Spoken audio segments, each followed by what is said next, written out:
Welcome back. और अब मेरे साथ एक स्पेशल गेस्ट मौजूद है और एजाज़ की बात यह है कि वो पाकिस्तान के कम उम्र तरीन शायर हैं और किस तरह की वो शायरी करते हैं, क्या कुछ उन्होंने एजाज़ात अपने नाम किए हैं, इन्हीं से हम जानेंगे। अहमद तारिक साहब हमारे साथ मौजूद हैं। बहुत शुक्रिया अहमद। कितने साल के हैं आप? I am 20 years old। अच्छा, कब से शायरी कर रहे हैं? मैं जब 15 साल का था तब से मैंने शायरी का सिलसिला जो है वो शुरू किया और फिर उसके बाद चलते चलते जब मैं थोड़ा आगे लिखना शुरू किया तो बहुत से प्लेटफॉर्म्स पे मुझे बहुत पजीराई दी गई और रेख्ता जो आलमी अदब में आलमी दुनिया में बहुत बड़ी वेबसाइट है एक, वहाँ पे मुझे फ़ीचर किया गया। उसके अलावा बहुत से नेशनल मैगज़ीन्स और न्यूज़पेपर्स में भी मेरी पोइट्री जो है वो पब्लिश हो चुकी है। इसके अलावा यूनिवर्सिटीज़ में जो कंपटीशंस होते हैं वो भी बहुत से विन किए हैं और रीनाउंड पोइट्स के साथ इवेंट्स में भी परफॉर्म कर चुके हैं। शायरी पढ़ते हैं जी आप। बिल्कुल। तो उर्दू में शायरी ज़्यादा करते हैं? जी बिल्कुल, उर्दू में। इससे पहले आपसे कुछ बात करें, पहले हमें अपनी क्रिएशन में से कुछ सुना दें। बिल्कुल, मैं आपको 2 शेर सुनाता हूँ कि बदनाम हो गया हूँ मैं इस एक बात से, बदनाम हो गया हूँ मैं इस एक बात से, उसने उठा दिया है मुझे अपने साथ से। क्या बात है। बदनाम हो गया हूँ मैं इस एक बात से, उसने उठा दिया है मुझे अपने साथ से।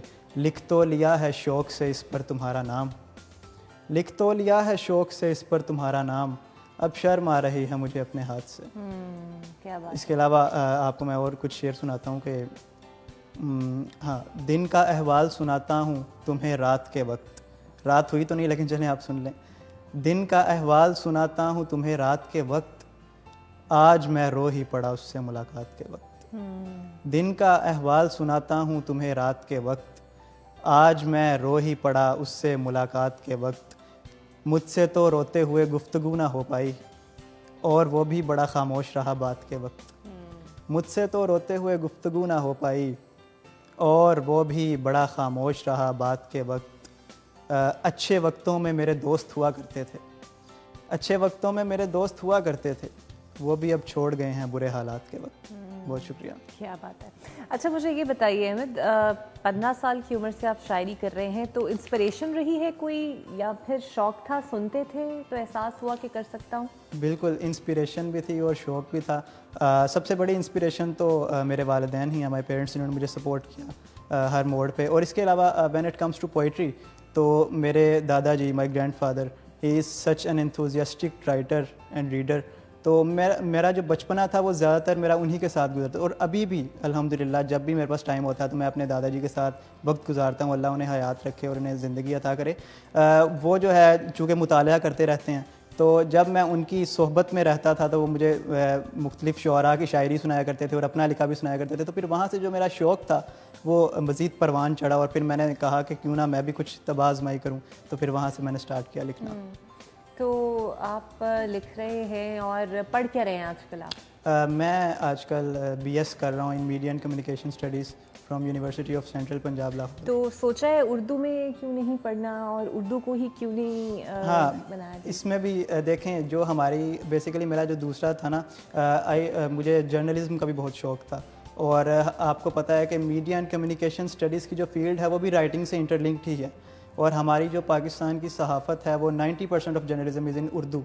तो इसी तरह फिर राइटिंग और प्रोफेशन जो है वो साथ साथ चल सकते हैं। तो that's why I opted for. कोई शेरी मजमूआ आपका छप चुका है? नहीं, अभी एज सच तो कोई शेरी मजमूआ नहीं छपा, लेकिन आजकल मैं बहुत से इवेंट्स और मुशायरों में रीनाउंड पोइट्स जैसे अली ज़रियून इनके साथ में परफॉर्म कर रहा हूँ। तो अनकरीब इंशाल्लाह ताला आप देखेंगे शेरी मजमूआ भी। अच्छा, यानी इस पे काम चल रहा है। कौन से फेवरेट पोइट हैं आज के या किसी और दौर के जो बहुत पसंद हो आपको? जी, फेवरेट पोइट्स, क्लासिकल पोइट्स में अगर देखें तो मुझे मिर्ज़ा गालिब भी बहुत पसंद है। इसके अलावा मीर तकी मीर। और अगर मॉडर्न पोइट्स में मौजूदा दौर के शुअरा में अगर हम देखें तो अली ज़रियून साहिब बहुत अच्छा लिख रहे हैं। इसके अलावा अगर थोड़ा सा हम पीछे जाएँ तो जॉन इलिया जो हमारी इंस्पिरेशन है, और शकीब जलाली साहब, इसी तरह मोहसिन नकवी साहब। तो बहुत से शुअरा हैं जिनको मैं पढ़ता हूँ और पढ़ के इंस्पिरेशन हासिल करता हूँ। नासिर काज़मी साहब का नाम भी। थीम में ज़्यादा आप शायरी करते हैं? हाँ, बहुत से जॉनराज में मैं लिखता हूँ। सैड पोइट्री, फिर उसके अलावा क्या कहते हैं रोमांटिक पोइट्री, और other than these two genres जिसको हम कहते हैं इनकलाबी या मोटिवेशनल काइंड ऑफ पोइट्री, तो वो भी मैं लिख चुका हूँ। अच्छा, वैसे आपकी एज ग्रुप के जो लड़के हैं वो ज़्यादा शायरी नहीं करते, और होता है ऐसे कि फिर दोस्त मजाक उड़ा रहे हो कि आप किस चक्कर में पड़ गए हैं, शायरी कर रहे हैं, आपके सर्कल में कुछ ऐसा करते हो या फिर पसंद करते हैं बहुत ज़्यादा? हाँ, शुरू में होता है, क्योंकि जब आप किसी राह पे निकलते हैं तो देखने वाले जब आप कुछ हासिल कर रहे हो या आप कामयाब हो रहे हो तो हसद करने वाले तो हसद करते हैं, लेकिन जो आपके दोस्त होते हैं वहीं पे वो आपको सपोर्ट करने के लिए भी होते हैं। आपके अपने, आपके वालिदैन और आपके अजीज़ व अकारब, वो आपकी इंस्पिरेशन बनते हैं और आपको सपोर्ट करते हैं कि नहीं भाई, अगर आज तुम किसी राह पे निकले हो तो कहीं ना कहीं जाके तुम कुछ अचीव कर लोगे। तो ये होता है बेसिकली। मेरा जो आप कह लें कि जो मुझ में एक अच्छी बात है ना, वो ये है कि मुझ में नाउमीदी का एलिमेंट नहीं है। आई नेवर गेट डिसअपॉइंटेड, क्योंकि वो मुझे फैज़ का वो शेर नहीं भूलता कि दिल नाउमीद तो नहीं, नाकाम ही तो है, लंबी है गम की शाम मगर शाम ही तो है। तो ये शाम जो है ये कट जाती है। देखें, ये जो क्या कहते हैं नाउमीदी है ना, इट इज़ समथिंग एटर्नल, लेकिन इसके बरक्स नाकामी जो है वो कोई अब्दी चीज़ नहीं है, इट इज़ नॉट परमानेंट। सबात एक तगय्युर को है ज़माने में। अगर आज आप नाकाम हैं तो कल आप कामयाब होंगे, लेकिन अगर आप एक दफ़ा उम्मीद का दामन हाथ से छोड़ देंगे ना तो फिर आप ज़िंदगी भर कामयाब नहीं हो सकेंगे। तो हमें इस बात का जो है वो बहुत सा ख्याल रखना चाहिए कि आपने कभी नाउम्मीद नहीं होना, जो है उम्मीद का दामन हाथ में थामे रखना। ठीक है। अच्छा, मुझे ये बताइएगा, कुछ और लिखते भी हैं सिवाय शायरी के? वैसे कोई स्टोरी राइटिंग या वैसे अफसाने, कुछ इस तरह भी रुझान है आपका? जी, अफसाने तो नहीं, लेकिन चूँकि मैंने आपको बताया कि जैसे मेरी स्टडी फील्ड जो है वो है जर्नलिज़म, तो I use to write column sometimes, and उसके अलावा न्यूज़ राइटिंग भी जो है मैं करता हूँ। मैं कुछ तो आगे जर्नलिज्म को ही ज्वाइन करने का इरादा है या फिर बतौर शायर ही अपनी पहचान बनाएंगे? शायरी अच्छा, ये पैशन जो है ना इंसान का, कभी भी आप उसको अपना ज़रिया मुआश नहीं बना सकते, क्योंकि आपको साइड बाय साइड कुछ ऐसी चीज़ करनी पड़ेगी कि जिससे आप अपना ब्रेड एंड बटर बना सकें। तो माय प्रोफेशन इज़ जर्नलिज़म, तो इंशाल्लाह ताला मेरा ये इरादा है कि I will pursue masters in it. और मुझे जो है ना एकेडेमिया की फील्ड से बहुत लगा हुआ है, और मैं ये समझता हूँ कि जो टीचिंग का शोबा है it is a very prestigious. तो मैं इंशाल्लाह ताला आगे मास्टर्स परसू करूँगा, और फिर अगर खुदा ने हिम्मत दी तो इंशाल्लाह ताला डॉक्टरेट डिग्री करके तो किसी यूनिवर्सिटी में जर्नलिज़म के सब्जेक्ट्स पढ़ाऊँगा। और शायरी आपकी जी, चलती शायरी रहेगी। साथ साथ। कुछ और भी हमें सुनाइए अपने मजमूए में से जो हाँ। आप कंपाइल कर रहे हैं।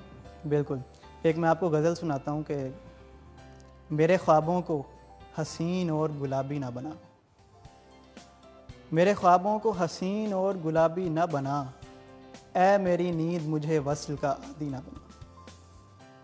मेरे ख्वाबों को हसीन और गुलाबी ना बना, ऐ मेरी नींद मुझे वस्ल का आदी ना बना। उसने आवाज़ लगाई कि कहाँ है मैकश, उसने आवाज़ लगाई कि कहाँ है मैकश, सब के सब रिंद चले आए वो साकी ना बना। उसने आवाज़ लगाई कि कहाँ है मैकश, सब के सब रिंद चले आए वो साकी ना बना। मालका या तो जवानी में मुकम्मल कर इश्क, मालका या तो जवानी में मुकम्मल कर इश्क, या फिर ऐसा है कि आशिक की जवानी ना बना। मालका या तो जवानी में मुकम्मल कर इश्क, या फिर ऐसा है कि आशिक की जवानी ना बना।